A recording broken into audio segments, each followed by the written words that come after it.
So let's have a conversation about depression. And depression is one of the most debilitating experiences we can have. And unfortunately, most of us as men, and especially as men of color, we don't want to talk about. And so it's difficult to describe depression because it's a feeling. It's a way of thinking, it's a way of feeling, and it's easy for us to slip into depression and not even recognize that we're in it. And so my experience with depression began back in 1989, and I had gone through a divorce, bankruptcy, foreclosure, basically lost everything. And so there I was, bankrupt and all alone and completely depressed. And I didn't even recognize that I was depressed. I didn't even know what depression was at the time. And so as my life continued to unravel, I noticed that I had a really difficult time concentrating at work. My thoughts were always going towards everything that was wrong. I had this feeling of sadness that I didn't really recognize. I had begun isolating myself, so I didn't have any contact with friends, family. I would go to work, come home, watch TV. Sometimes I couldn't sleep. I'd wake up two or three times a night. And my life was in complete chaos. And it was during the darkest period of my life that I guess you might want to call it a miracle, because I was sitting up late one night watching television, and there was this advertisement that came on TV, and it was about depression. And as I watched the commercial, I started to identify with some of the symptoms that they were talking about. Like I just mentioned, inability to sleep, isolating from friends and family, things like that. And so I began to recognize that that was probably what was wrong with me. And so I decided that I needed help.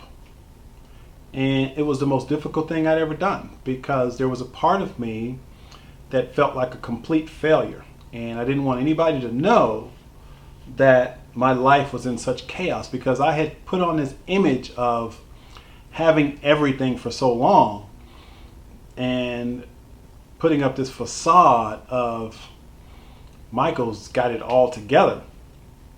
And I was trying to hide that, actually, that I was depressed, and didn't want to admit it. I didn't want to admit it to my friends. I definitely didn't admit it to my coworkers, because I was a manager, and as a manager, I'm the leader, if you will, and I didn't want to project the idea or let them see the leader as being weak. And so all these things just kind of played out in my head, but I realized that I needed help. I had to do something, because I had had fleeting thoughts of suicide. And as soon as you begin thinking those thoughts, then you're in trouble. And so fortunately for me, I watched this commercial, and I decided that, you know what? I am going to go to therapy, because I gotta fix this, whatever it is. And my saving grace actually were my kids, because when I had that thought about possibly taking my own life, my kids just kind of flashed in my head, and I said, there's no way that I could do that to my kids, that I could, take my own life, but most importantly, take myself out of their lives. There's a part of me that said, no, I just won't do that. And so after watching the commercial, I started doing some research on depression, learning a little bit more about it. And then I made the leap. And that leap was to actually go to therapy.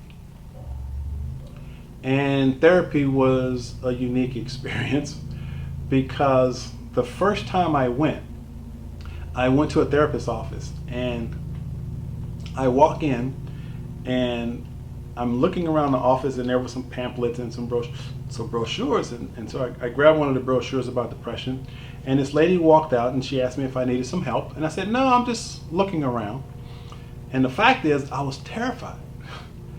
I was absolutely terrified. So rather than talk to a therapist or make an appointment to see a therapist, I just grabbed some brochures and ran out, basically. And so I went home, and I was sweating bullets. I mean, I was so scared. I was like, man, I can't do this. I can't do this. And so a couple of days later, I said, I got to try again. So I went to a different therapist's office. I definitely didn't want to go back to the same one. I went to a therapist's office, and I did the same thing. I walked in, and I'm starting to look around, and the receptionist asked me if I needed some help, and I said, no, I just want to look at some of this stuff. And fortunately for me, there was a therapist that was there who must have noticed me or something, but she walked up to me and she said, hi, can I help you? And I said, well, I just want to get a little information about depression. And she asked me, she said, are you depressed? And I said, well, I'm not really sure. And she says, well, why don't you come into my office? And if you don't mind, let's just talk. And there was something about her that I trusted. And I followed her into her office, and she said, so tell me a little bit about what's going on. And so I'm sitting there in her office and literally sweating bullets. And she was just amazing, absolutely amazing. She picked up on everything. She knew that I needed help. She got it. And so she caringly just sort of coaxed me into having a conversation with her. And we started talking about some of the things that had happened in my life. Like I started sharing with her about my divorce and all of that. And she says, well, Mike, she says, you've been through a lot. And you've experienced a lot of loss. And so there's a reason that you may be feeling the way you feel because of all the things you've lost recently. And she says, when you lose things that you care about, it's natural to feel sadness, and sadness will lead to depression, and it sounds like that's where you are. And so I sat there and kind of listened to her, and she said, look, she says, I know that this is challenging. She says, but I know that I can help you. She says, if you're willing to work with me, she says, I know I can help you through this. And are you willing to allow me to help you through this? And so I took a deep breath, just kind of like I did just then. I just said, well, I said, yeah, I'm willing. And so the next thing that came up was, I said, well, I said I have a problem. I said, the problem is I really don't have a lot of money right now. And she says, Michael, don't worry about the money. She says, what you have to do is commit to getting better. And she says, we'll work out the details of the money if you're willing to commit to getting better. And I said, yeah, I'm ready. I'm really ready. And so I decided, I went home after speaking with her, and after speaking with her, I felt like I had taken this huge weight off my back.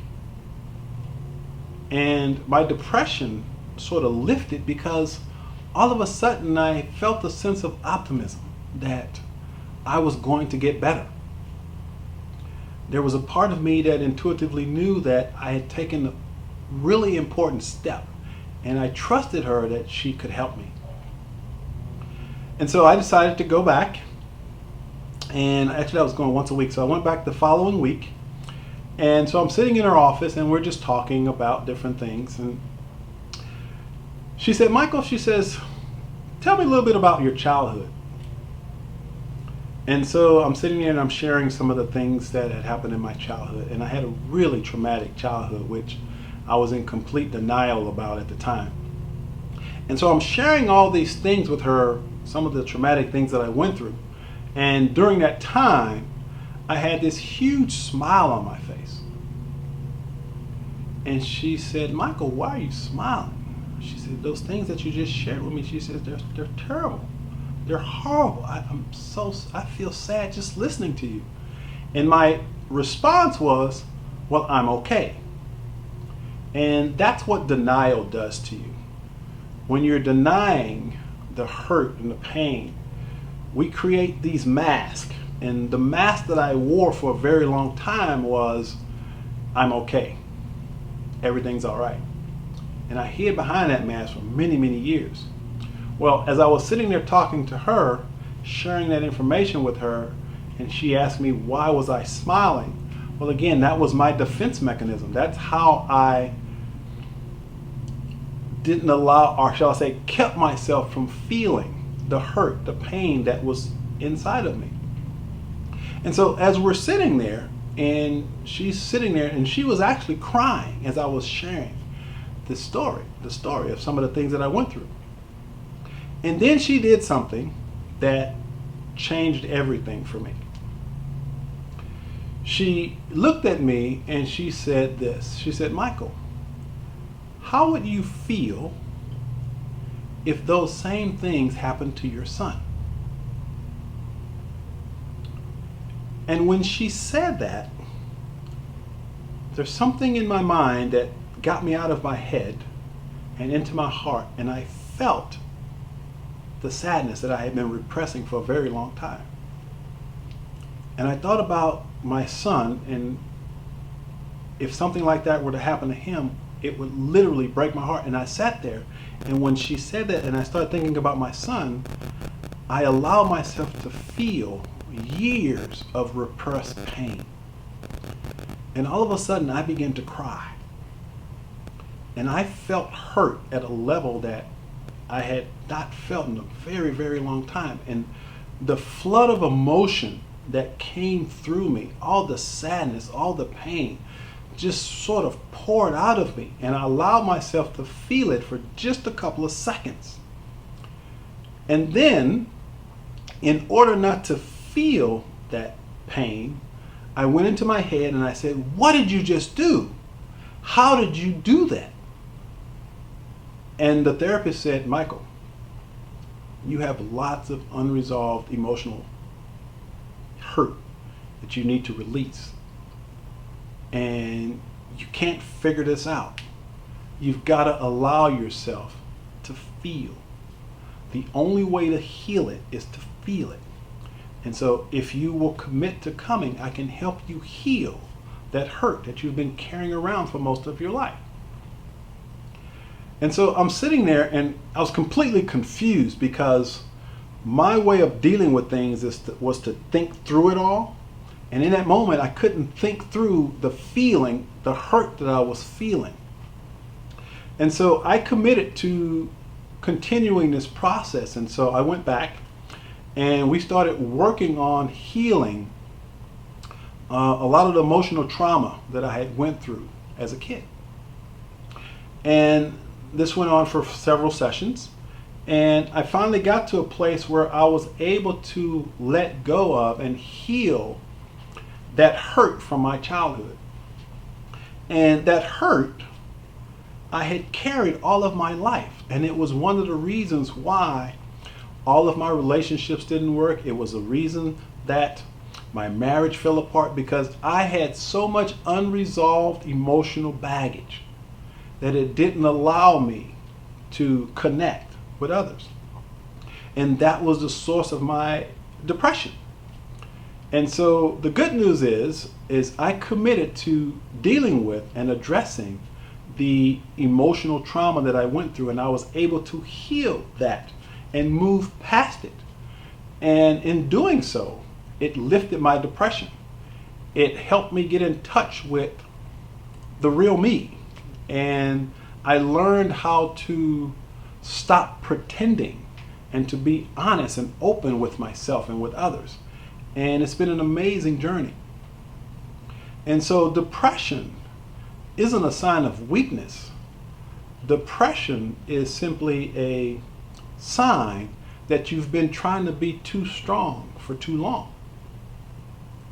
And depression is just a defense mechanism to try to keep you from feeling some internal hurt that may be inside. And if you want to get through your depression, you've got to be willing to look within. You've got to be willing to heal your heart, to access the pain and the trauma that you may be holding on to. And again, it may be something that happened when you were 5, 6 years old. It's amazing how the mind and the heart works. And so as men of color especially, there's a stigma in our community about seeking support, seeking help. But I'm going to assert to you that right now, the most important thing I think you could ever do is to get in touch with your emotional well-being. And by looking at our depression, it can guide us to go in a little deeper to healing the hurt that may be causing or driving the depression. So if you're dealing with depression right now, know that there is help out there, but you've got to be courageous enough to go for it. And for a lot of people, the way we deal with depression is we try to anesthetize our pain by alcohol, drugs, sex, work, all of these things we do to try to anesthetize and not feel our hurt. And until we feel that hurt and heal that hurt, we'll never be happy or free. So recognize that depression is not a weakness. It's a sign that you've tried to be too strong for too long. So if you've been experiencing depression or deep feelings of sadness, there's help out there. You just have to be willing to go out and find it. So remember that the 3 most difficult words for most of us to say is "I need help." But know that there's no shame in that. So if you need help, go out and seek support that can help you move through whatever challenges you may be going through. Good luck.